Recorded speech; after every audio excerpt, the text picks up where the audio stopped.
I was 5,000 miles from home when the betrayal happened. My name is Staff Sergeant Adam Vance, 82nd Airborne Division, U.S. Army. I was deployed in Eastern Europe on a joint task force mission when I got the email. Just a generic subject line. Important. Notice regarding property at Wrenwood, NC. Inside, a scanned letter from a woman named Sheila Barnstone, President, Wrenwood Estates Homeowners Association. It opened with a warm welcome. Welcome to the Wrenwood community. We are thrilled to have acquired your parcel in Phase 3 of our neighborhood expansion. Acquired? I reread it, trying to breathe. My fingers tightened around the laptop. The base tent silent, except for distant diesel generators. My heart pounded louder than the machines. That parcel wasn't just some patch of land. It was my family's legacy. 15 acres of wild grass, pine groves, and the crumbling foundation of the farmhouse my great-grandfather built after returning from World War I. It was all I had left of them. My dad died 3 years back. My mom before that. It was supposed to be waiting for me when I got home. Instead, some HOA was congratulating themselves for turning it into a cul-de-sac. At first, I thought it was a mistake, a clerical error. Maybe they'd mixed up addresses. But the coordinates matched. The parcel ID matched. Even the title records, sealed and notarized, bore the name Wrenwood Estates. It wasn't a mistake. Someone had sold my land while I was serving my country, and I had no idea how. Before my deployment, I'd arranged everything by the book, filed power of attorney with my JAG office, notified the county registrar. My neighbor and old fishing buddy, Jim Crowley, agreed to keep an eye on the property. I trusted him like family. But when I called Jim from base, his voice was tight. I tried to stop it, Adam, I swear. They posted one of those legal notices in the town paper. Said your land was abandoned. You were overseas. No way to show up in court. I called every number I could find. No one listened. Abandoned. That word punched harder than any firefight. Jim explained how the HOA had quietly petitioned the county for a title claim. Under some obscure state law, they could challenge land ownership if they believed it was neglected or unclaimed. And since I hadn't personally appeared to contest it, they'd won. Just like that. It was dirty, man. Real dirty, Jim added. They knew you were deployed. They waited until your truck wasn't on the land. No flag, no mailbox, just silence. Then they pounced. The HOA didn't just take the land, they developed it. In 8 months, they'd poured asphalt, dug utility lines, and laid the foundations for 7 new homes. Cookie-cutter boxes with matching shutters and ornamental shrubs. They called it Wrenwood Estates Phase 3. They called it progress, called it theft. When I rotated back stateside a month later, I didn't go home. I went straight to Wrenwood. I needed to see it with my own eyes, to convince myself this wasn't some surreal bureaucratic nightmare. It was worse in person. The old gravel drive was gone, paved over. The wildflowers my mother planted decades ago, replaced with plastic, in flamingos and yard signs advertising Wrenwood Pride. A row of identical homes lined the edge of what used to be our back pasture. Where I once learned to shoot cans off a fence post stood a vinyl gazebo labeled Community Gathering Spot. I stood on the edge of the road in uniform, boots caked with dust, watching kids play where my father once built a fire pit. A woman in a tennis visor waved at me like I was a delivery guy. I didn't wave back. Instead, I walked up to the largest house on the block. 2 stories, white siding, a brand new SUV in the driveway. There was a brass plate beside the doorbell. Sheila Barnstone, HOA president. I knocked. A moment later, she answered, her eyes flickering to my uniform before curling into a practiced smile. "Can I help you? I'm Staff Sergeant Adam Vance. You built your neighborhood on my land." Her smile didn't falter.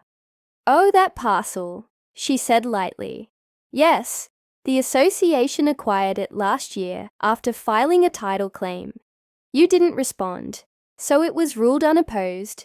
Everything went through proper channels. I was deployed overseas." She shrugged. "That's unfortunate timing, but not our responsibility." Something in me snapped. Not loud or angry, just cold, controlled. "I'm not here to argue, Ms. Barnstone," I said quietly. "I'm here to get it back." Her smile faded. She didn't know it yet. But the war wasn't over. It was just beginning. I didn't storm out of Sheila Barnstone's house. That would have been a waste of adrenaline. Instead, I nodded politely, thanked her for her time, and walked back to my truck, an old Ford that still smelled like motor oil and pine sap.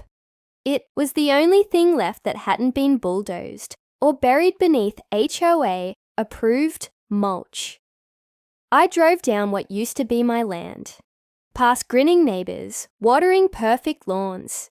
They had no idea the ground they walked on was stolen. To them, I was a stranger. To me, they were living on a battlefield. I parked a mile down the road, out of sight, and opened my laptop. The military teaches you patience, procedure, and pressure points. I was done being patient. Now I needed pressure. The first thing I did was pull every document I could find. Title claims, meeting minutes, HOA bylaws, county court filings. Most of it was public record, buried in legal jargon meant to confuse. But I'd seen more complex operational orders in war zones. The truth was in the paper trail. Sheila Barnstone had pushed the claim through, under a loophole buried in North Carolina's adverse possession law. It allowed HOAs to petition for control of unmaintained land if no active owner objected for a set period. The catch: the time frame reset with any sign of usage. Fencing, farming, even a temporary mailbox. I had proof from Jim Crowley that he'd mowed the field and posted a military support banner just 6 months before their filing. They ignored it. The judge, a retired real estate developer with connections to Renwood's construction firm, had rubber-stamped the whole thing. It was a setup. The next day, I met with Jim at the town diner. He slid into the booth opposite me, weathered hands curled around a chipped coffee mug. "I still can't believe they pulled this off," he muttered. "Sheila's been greasing palms since she got on that board. They think I'll just fade away. Let it go." Jim leaned in. "You ever consider suing?" "I'm not starting a lawsuit. I'm starting a mission." I showed him my plan. First, I filed a formal complaint with the County Ethics Board, then one with the State Bar Association against the HOA's attorney, who had failed to disclose conflicts of interest. Then I contacted a military legal advocate to flag the entire case under the Service Members Civil Relief Act, a federal law that protected deployed troops from exactly this kind of land theft. They thought they picked the wrong time. They didn't. Realized they picked the wrong man. But legal pressure alone wasn't enough. Sheila and her HOA had buried themselves behind layers of technicalities and smug suburban privilege. What I needed now was leverage. I made a call to Fort Bragg Major. Daryl Knox, my former CO, answered on the third ring. We hadn't spoken in months, but his voice was the same.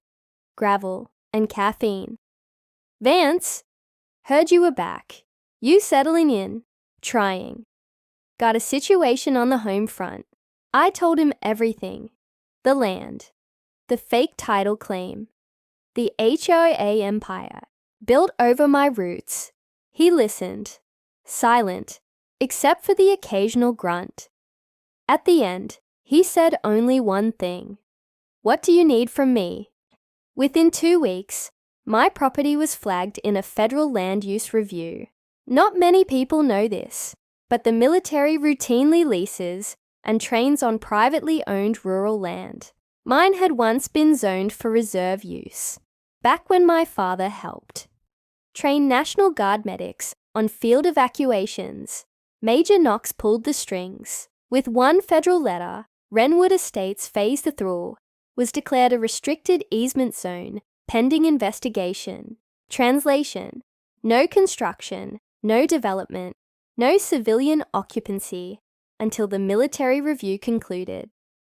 Homeowners received notices stapled to their doors like eviction warnings. Contractors halted work mid-pour. Diggers sat idle beside half-finished homes. Panic set in like frostbite. Sheila Barnstone called me. "This is outrageous," she snapped. "You can't weaponize the military to harass civilians." "You're right," I said, calm as steel. "But I can request the land be reclaimed for federal use if the original owner was defrauded during deployment, which, as of this morning, is exactly what's on the record." "You'll lose," she hissed. "We have the title. For now." Then I hung up. By week's end, the HOA board was in meltdown. Their investors were spooked. The homeowners were livid. One even chained himself to a tree to protest the military occupation. I didn't need to lift a finger. The red tape was doing my work for me. Jim called me, laughing. "They're freaking out, Adam. One guy's suing the HOA for selling him a house on contested ground." "Good," I said. "It's just beginning." And then, the cherry on top, I got a call from the county clerk. "Sergeant Vance," she said nervously, "we're reopening your land title under federal advisement. You may want to come down and file a reassertion claim." I smiled finally. The ground beneath Wrenwood was shifting. They built a kingdom on stolen soil. Now it was crumbling. The hearing room at the Harnett County Courthouse smelled like dust and desperation. Sheila Barnstone sat across from me in her pressed blazer, tapping her pen like a metronome of arrogance. Her HOA lawyer, a doughy man with slicked back hair and a perpetual sneer, shuffled papers like they were weapons. I didn't bring a lawyer. I brought proof. The judge, now a different one than the original rubber stamper, thanks to a conflict of interest motion I'd filed, adjusted her glasses and cleared her throat. "Mr. Vance, please walk us through your claim." I stood, calm, measured, military. My land was wrongfully claimed by the HOA while I was deployed overseas under Title 10 federal orders. They used a loophole in the state's adverse possession laws and failed to notify me directly, despite having access to my registered military forwarding address. They also ignored signs of land usage, mowing, banners, and a neighbor maintaining the property in my absence. I handed over a folder, thick with time-stamped photographs, witness affidavits, military deployment documentation, and a copy of the Service Members Civil Relief Act. The judge's eyebrows lifted as she flipped through them. Sheila leaned in, whispering frantically to her lawyer. His smirk faltered. When the judge asked if they had any rebuttal, the lawyer stammered something about legal boundaries and good faith development. But the judge wasn't moved. "I'm issuing an injunction," she said. "All activity on the disputed land must cease immediately.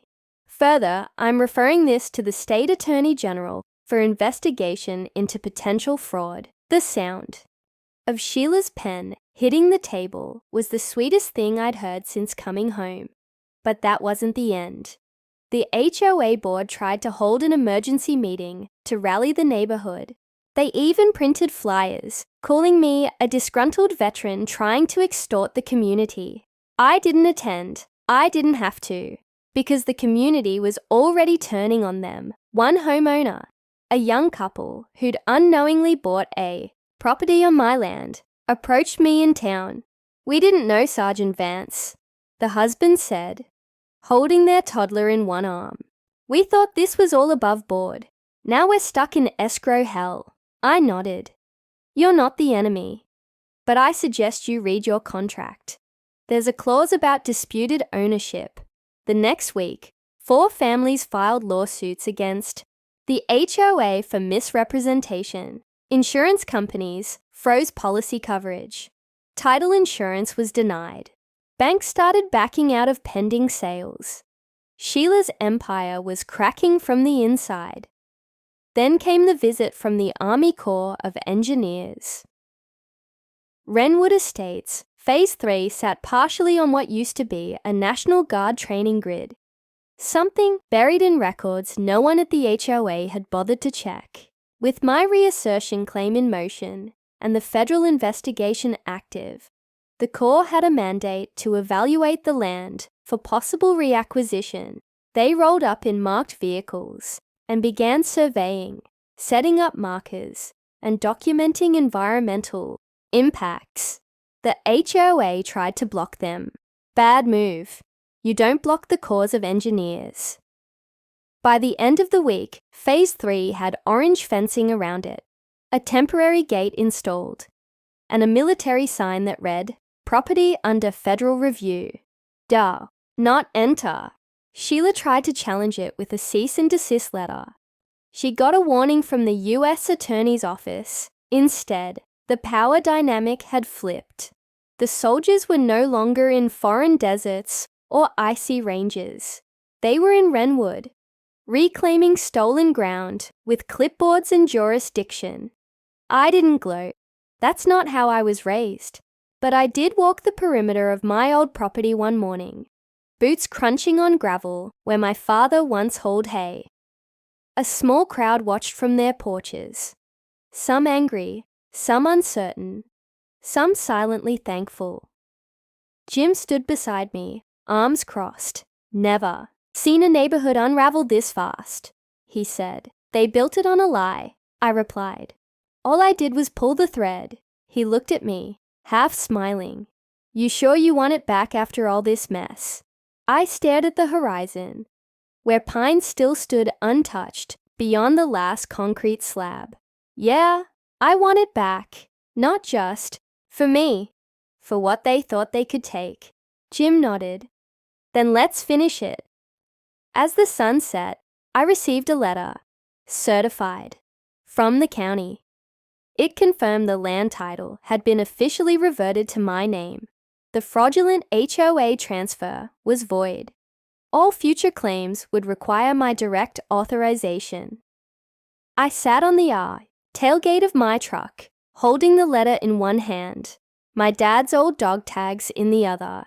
The land was mine again, but the final move was still ahead, the one that would make sure no HOA ever tried something like this again. 3 months after the court restored my title, Wrenwood Estates looked less like a neighborhood and more like a monument to unchecked arrogance. Half-built homes sagged behind chain-link fences. Construction crews had long since packed up. Yellow tape flapped in the wind. Where real estate signs once stood tall, the dream of suburban perfection had rotted from the inside out, and at the center of that decay sat Sheila Barnstone. She hadn't been seen publicly since the state attorney general opened a fraud investigation into the HOA board's land acquisition practices. But I saw her the day I moved my trailer back onto the property. She stood behind her curtained window, watching silently, as I backed in under the same oak tree where my father had once tied a tire swing. I didn't wave. What came next wasn't revenge. It was reclamation. I could have sold the land to a developer or sued the HOA into bankruptcy. I could have let bitterness soak the soil and turned every inch of it into a legal battlefield. But that wasn't the legacy I wanted. That wasn't why I came home. So I rebuilt. Not with contractors or corporations, but with hands that knew calluses and sweat. Jim brought over his tools. The young couple who'd once bought one of the disputed homes volunteered to help. Even a few disillusioned residents pitched in. Folks who'd realized too late that their perfect neighborhood had been built on theft.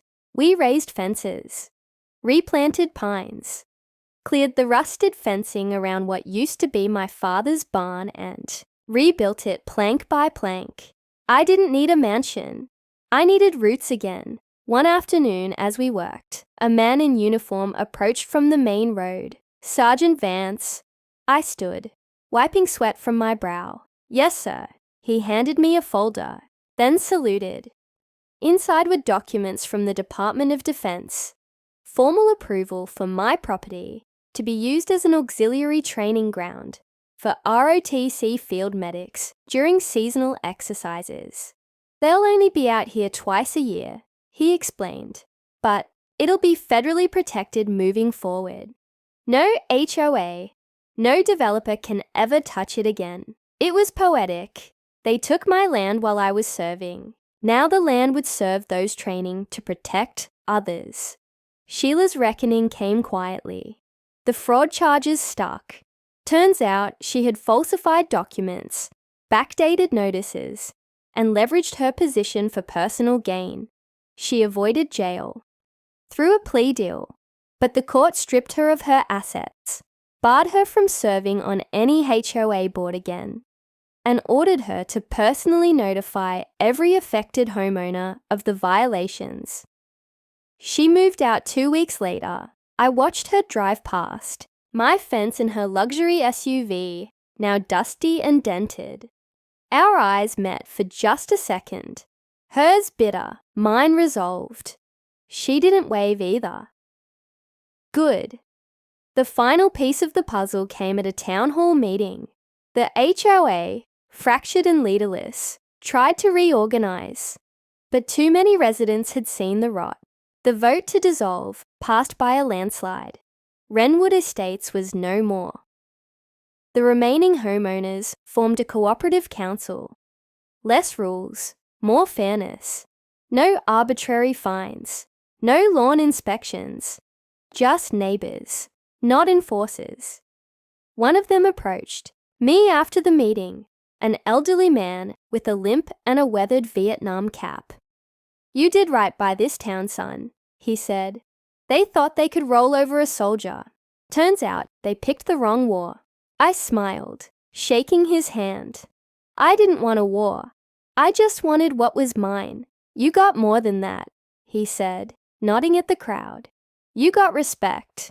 That fall, I hosted a barbecue on the land, just like my parents used. 2.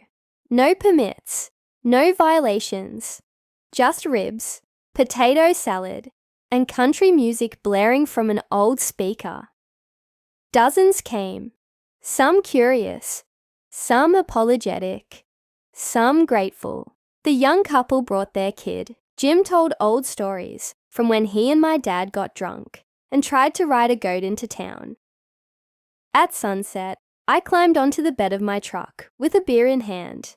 "I didn't come back to start trouble," I told them. "I came back to honor what was built here, my family's land, my father's work, my right to return, without being robbed behind my back." They clapped, loud and long, and in that moment, under the fading sky and smell of grilled meat, I knew the mission was complete. The land was mine. The fight was over. The neighborhood, it wasn't mine to own. But now, finally, it was a place worth living in.